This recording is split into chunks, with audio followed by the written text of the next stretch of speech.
My 13-year-old niece let out a laugh and said, "Mom told me if you disappeared tomorrow, nobody would even notice," as she unboxed the $850 smartphone I had just gifted her. Every single one of the 30 guests chuckled, everyone except me. I gave a quiet nod, then calmly pulled out my phone. With just 2 taps, I deactivated everything. Every payment, credit line, bill, and subscription I had connected to them. Just like that, it was all erased. That same evening, I packed a single black backpack, walked out of that house, and disappeared from their lives completely. No warning, no goodbyes. When they eventually opened the bag I left behind, all they found was a note. It read, "Mom said if I vanished tomorrow, no one would even notice."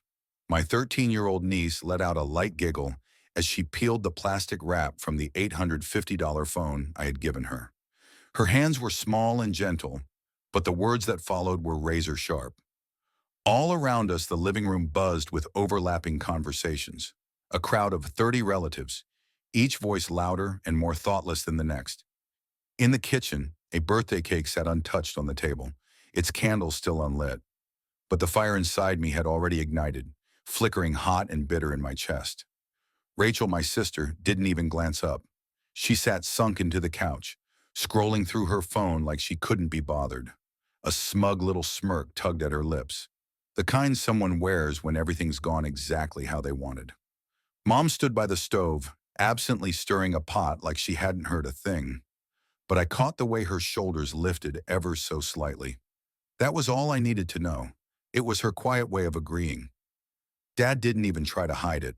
He laughed, raised his beer, and said under his breath, "Well, she's not wrong." That was all it took. Laughter rippled through the room like a wave. My cousins chuckled. Even Uncle Frank, who probably couldn't pick me out of a lineup if it weren't for family dinners, let out a loud snort into his drink. And me? I just stood there, silent, frozen, like an idiot, like the fool I'd always been, the guy who showed up, the one who paid the bills, solved the problems, made everything easier, for everyone but himself. "Thanks for the phone, Uncle," my niece sang out, already snuggled up against her mom, her eyes glued to the bright screen like I didn't even exist anymore.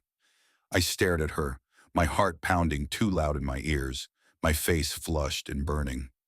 Suddenly the room felt tighter, the air thinner, like I was being squeezed from the inside out. But I didn't say a word. I nodded. Of course I did. That's what I was trained to do. Nod, smile, and pretend everything was fine. Always playing along. Always keeping the peace.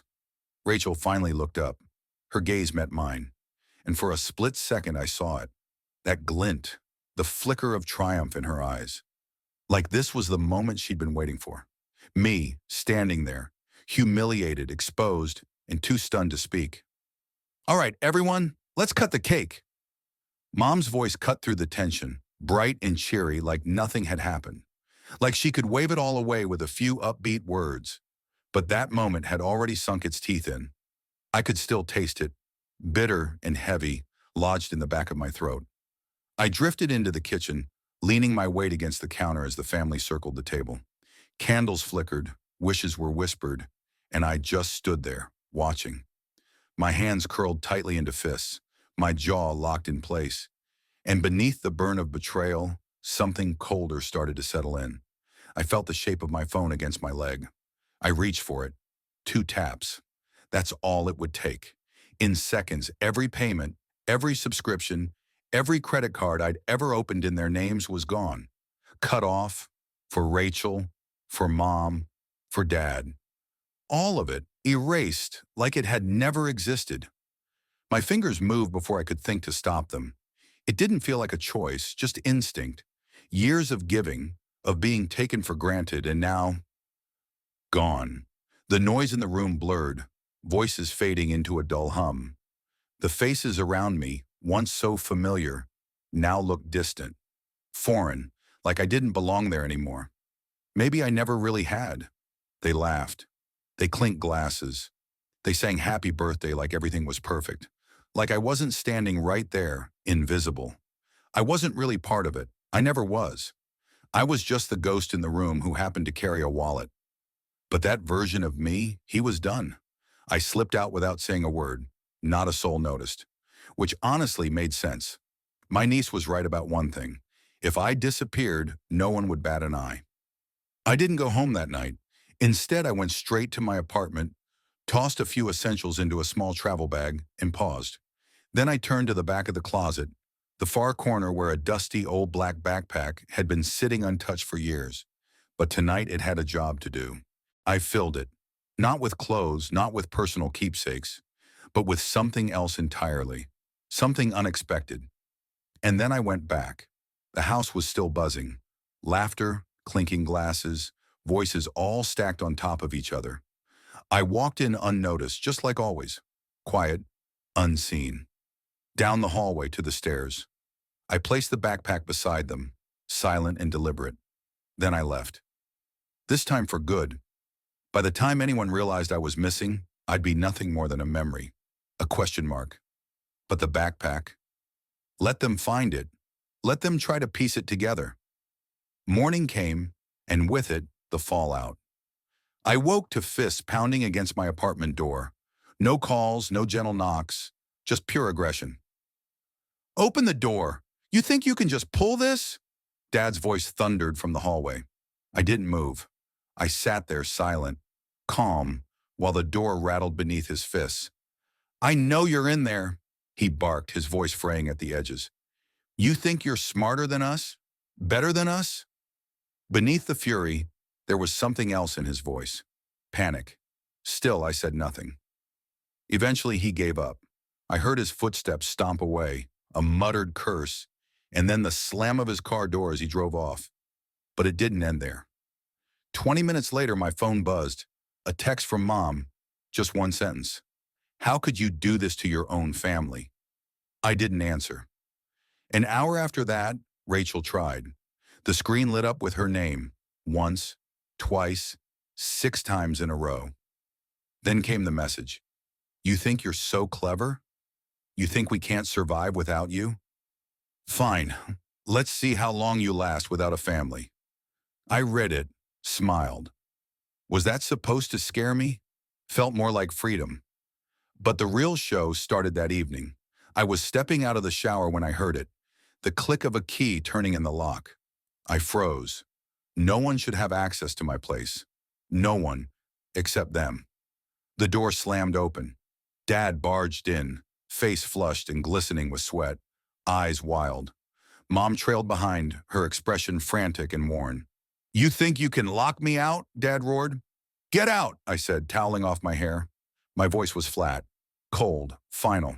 Get out! Get out! Mom shrieked, her voice rising into hysteria. This is what you've become? Abandoning the people who raised you? You didn't raise me, I replied, calm as ever, leaning against the kitchen counter. You used me. There's a difference. Dad stepped closer, his fist clenched. You ungrateful little... Try it! The words came out sharp, steady, a line in the sand. His hand shook, but he didn't raise it. He wouldn't. We both knew that. He was never the kind to fight, just yell, just intimidate, a bully in a fading act. Then Mom's voice cracked. What did you do? Her hands were trembling now. The cards don't work. Rachel can't pay her bills. The mortgage is in default. Everything's falling apart, Mom said, her voice cracking. I simply nodded. Yeah, I said. That's what happens when the person handling everything walks away. Dad let out a dry, bitter laugh, one with no humor behind it. Oh, so now you think you're irreplaceable? That we needed you? I shrugged, calm and unbothered. Well, you broke into my apartment just to talk. Kinda seems like you did. His face twisted in anger. Begging? You think we came here to beg? Enough, I cut in, sharp and unwavering. My voice sliced through the room like a blade. I'm done. Mom stepped closer, arms stretched forward, her expression softening. Please, we're family. We're all we've got. No, I said, meeting her gaze. You're all you've got. I'm done being your fallback plan, your ATM, your doormat. Dad's jaw clenched and his voice dropped into a growl. Ungrateful little parasite. I lifted a finger. Calm, clear. Get out, now. Mom's voice trembled, her eyes brimming with tears. You can't do this. It's cruel. I chuckled, but there was no joy in it. Cruel. Cruel is telling your son he doesn't matter, while living off everything he provides. Cruel is laughing at me behind my back while draining me dry. Dad moved toward me again, but I didn't step back. This time he stopped, shoulders hunched, defeated. You'll regret this, he muttered. You'll come crawling back. I won't, I said, each word like steel. They left, slammed the door behind them, and as their angry footsteps faded down the hallway, I knew that wasn't the end. The next day brought a new angle. Rachel showed up at my office. I saw her through the glass, face pale, eyes red from crying. She started waving, desperate for my attention. My boss looked over, confused and a little unsettled. Sir, he said quietly, there's someone asking for you. She's no one, I replied flatly, without lifting my eyes from my screen. But she didn't go. I watched her try to plead with the receptionist, voice raised, hands shaking. It took security to escort her out. I knew she'd be back. That night, there was another knock. My landlord stood at the door, awkward and uncertain. There's a bit of a situation, he said, shifting uncomfortably. Your family is downstairs, causing a scene. I crossed my arms. Then ask them to leave, or call the police. He blinked. But they're your family. No, I corrected. They're not. I watched from the window as they stood on the sidewalk, yelling, flailing, making a show of it, until security stepped in and led them away. But I knew them. I knew how they operated. Somewhere back in that house I'd left behind, a black backpack sat waiting, and when they opened it, they'd know. They'd see just how far I was willing to go. But for now, the silence returned. It wouldn't last. I gave them nothing, ignored every call, deleted every voicemail. I even stopped going to work, let the world fade while I soaked in the quiet. But I wasn't foolish enough to think that peace would last forever. Rachel struck first. Her texts were venomous, accusations, guilt trips, blaming me for everything. Then came Mom's messages, tearful, cracked, pleading with me to be the bigger person and come fix what they'd broken. Then finally Dad. At first it was the usual bluster, yelling, cursing, throwing blame like knives. But slowly his tone shifted, smooth, measured, a different strategy. Son, he said in a voicemail, let's settle this like men. No drama, just you and me. There's a game this weekend, our team's playing. Let's go. Talk it out. A trap. I felt it in my bones. But I said yes, not because I trusted him, because I didn't. I just needed to see it for myself. The stadium buzzed like a living thing, roaring, echoing with life. But when I saw the empty seats around him, when I saw that backpack clutched tightly in his hands, I knew. This wasn't reconciliation. It wasn't a peace offering. It was control, a performance. But they weren't dealing with the same man who used to nod along and stay quiet in the corner. Not anymore. The roar of the stadium surrounded us. Cheers, stomping feet, an ocean of noise echoing off the metal bleachers. It was the kind of chaos where secrets could vanish unnoticed. Dad waited in section 12, row F, surrounded by empty seats despite the packed crowd. He spotted me immediately, waving one hand while gripping the black backpack with the other. My backpack. I descended the steps with slow, deliberate movements, never breaking eye contact. His expression gleamed with a smug kind of anticipation. Lips curled into a crooked grin like he just won something. Didn't think I'd call, huh? He yelled over the noise, patting the seat beside him. Finally ready to talk like men? I sat down without responding, my attention locked on the bag in his lap. Is that what this is? A conversation? He leaned closer, dropping his voice to a hushed growl. You thought you were clever, didn't you? Cutting us off, running away. But you left us a gift. His knuckles rapped against the canvas. We found this. And guess what? We know. Know what exactly? My tone stayed level, cold as the breeze sweeping across the field. Your secrets, your games. You think you're better than us? You've been hiding things, acting holy, pretending you're some kind of savior. A laugh almost escaped me.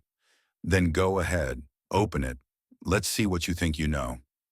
His eyes flickered. Fear, anger, something in between. Don't play coy. I don't need to open it. I already know you've been stealing from us, lying, keeping your own little stash. I leaned back against the icy seat. Only thing in there is the truth. The stadium erupted as the home team scored, but in our corner of the stands, silence reigned. His fingers trembled over the zipper. You're bluffing, he said, voice low, but it's done. We're telling everyone who you really are, that you abandoned your family. Go on then, I gestured outward. Tell the world. Tell them how I paid Rachel's rent for 2 years, how I covered your debts after you gambled away your pension, how I bought your granddaughter a phone just before she told me I didn't matter. His face darkened. Shut your mouth. Why? Feeling exposed? You've got a backpack full of receipts, and you still think you're in control? His grip on the bag tightened, knuckles bone white. Don't you dare talk to me that way. You mean like the disposable furniture you always treated me as? The cash machine? The errand boy? He stood abruptly, drawing glances from nearby spectators. Shut up! Sit down, I snapped, voice sharp as broken glass. And he did, shoulders tense, but seated. I saw it, the flicker of fear. Not of me, but of losing whatever power he thought he had left. What? Gonna hit me now? You think these people care? You think they'll defend you? You're just a bitter man clinging to an empty bag. His face twisted with rage. You arrogant bastard. I smiled. Funny, I was your life raft, and now you're sinking. He swung slow and sloppy. I didn't move, didn't blink. He stopped himself inches from my face, hand trembling. Should have left you to rot, he whispered, voice ragged. You were always a leech. I leaned in, calm and quiet. Right back at you. And just like that, something in him folded. His arm dropped, shoulders slumped. The crowd's cheers swallowed the moment as his pride shattered. I reached out and grabbed the backpack. He let it go. You want to know what's inside? I asked, raising my voice. A few heads turned. It's not secrets. It's everything I did for you. Every single dollar. Every sacrifice. I unzipped it, pulled out a thick wad of papers. Proof. I carried you, paid your bills, kept the lights on, saved your house twice. His face drained of color, and for once he had nothing to say. And now you want to throw around words like betrayal? I stood up, papers held high like a verdict. You betrayed me the moment you turned me into your own private ATM. The second you laughed while they told me I didn't matter. Stop, he muttered, his voice shrinking, shoulders collapsing into the seat. Number. You wanted a moment? Here it is. I let the papers fall from my hands. They scattered across the steps like brittle leaves in autumn. Truth laid bare for everyone to see. I turned and walked away, up through the rows of staring strangers, past the whispers and sideways glances. You can't just walk away, he yelled behind me, his voice cracking. But I didn't turn back, not once. For the first time in my life, his voice held no power over me. They didn't give up, not right away. The day after the stadium, after Dad's dignity spilled out onto those cold metal bleachers, my phone wouldn't stop buzzing. Call after call, a flood of voicemails, text after text, accusations, apologies, threats, all wrapped in the voices I used to call family. I ignored them all. Dad cracked first. His fury turned to desperation within hours. We can fix this, he begged in one message. Let's put it all behind us. Be a family again. I didn't respond. Next came Mom, guilt soaked into every word. You're breaking us. We didn't mean any of it. Family's all we've got. I didn't even bother finishing her messages. Then Rachel. Her messages dripped venom. You're a coward. A selfish, spineless coward. You've ruined everything. Then, please, just talk to me. I was scared. I didn't mean it. But I meant it. My silence was the only truth I had left. That silence? That was my revenge. At first they didn't believe me. Thought I was just making a point, waiting for them to beg harder. But then days turned to weeks. Bills stacked up. Friends stopped returning their calls. Their safety net? Gone. They finally got it. Even their landlord called me, stammering through some excuse about unpaid rent. I told him simply, "It's not my problem anymore." Mom sent a photo. Everyone huddled in the dark, one candle flickering on the kitchen table. "We've got nothing left." Delete. And then one night, on my way home from the store, I saw him. Dad. He was outside my building again, pacing like he was possessed. Pale, jittery, a ghost of the man who once barked commands at dinner tables. The usual fire in his eyes was gone. What replaced it was something foreign. Panic. The moment he saw me, his expression twisted with a flicker of desperate hope. He rushed over. "Listen," he said quickly. "You can't keep doing this. You're my son." I didn't break stride. "No," I said, brushing past. "I was your wallet." He moved to block me, voice cracking under the weight of his guilt. "We raised you. We gave you everything." I stared directly into his eyes. You used me. And now, you have nothing." As I stepped around him, his hand shot out, grabbing my arm. "You don't get to do this," he barked, his voice low and trembling with old rage. "You think you're better than us? Think you can just walk away?" "I don't think, I know." I yanked my arm free and kept moving. He swung at me. It was sluggish, weak, a sad attempt more fueled by desperation than strength. His fist barely grazed my shoulder. He stumbled forward, catching himself against the building wall, wheezing. "Pathetic," I muttered. It slipped out like breath, honest and cold. His face twisted, that all-too-familiar fury lighting up again. "You'll come crawling back. You always do. You're nothing without us." I laughed, a sharp, echoing sound that cut through the quiet street like a blade. "I was nothing with you." And then I walked away. No glances back. That night, I shoved my phone into the bottom drawer of my desk and left it there. Calls, texts, voicemails stacked up like junk mail, but they meant nothing. A week passed. That's when the letter came. Handwritten, fragile handwriting that shook with guilt. From Mom. "Please, your father is sick. Rachel's unraveling. We're falling apart. You're the only one who can fix this. Please come home." I crumpled it before I finished reading. They were crumbling? Good.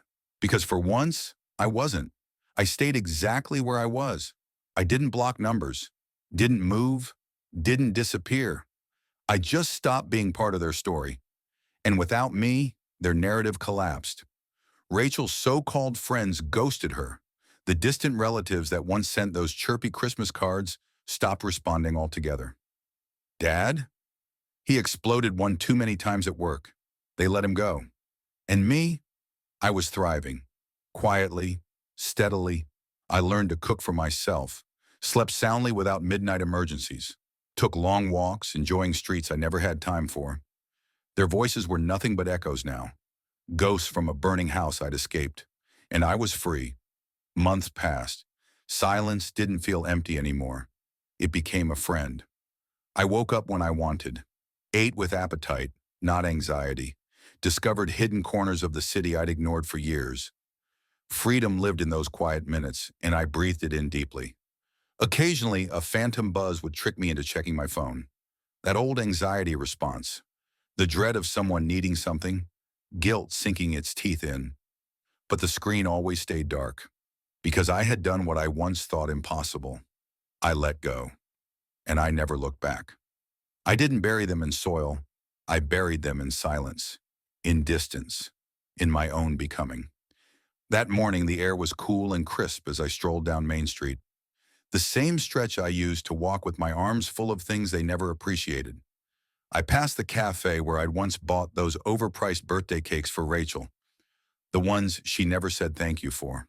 The boutique where I wasted paychecks on gifts just to be acknowledged. And the restaurant that drained my bank account for dinners where I footed the bill and still wasn't enough. Now, just echoes, haunting storefronts full of ghosts. At the corner, a street musician strummed out a slow, aching tune.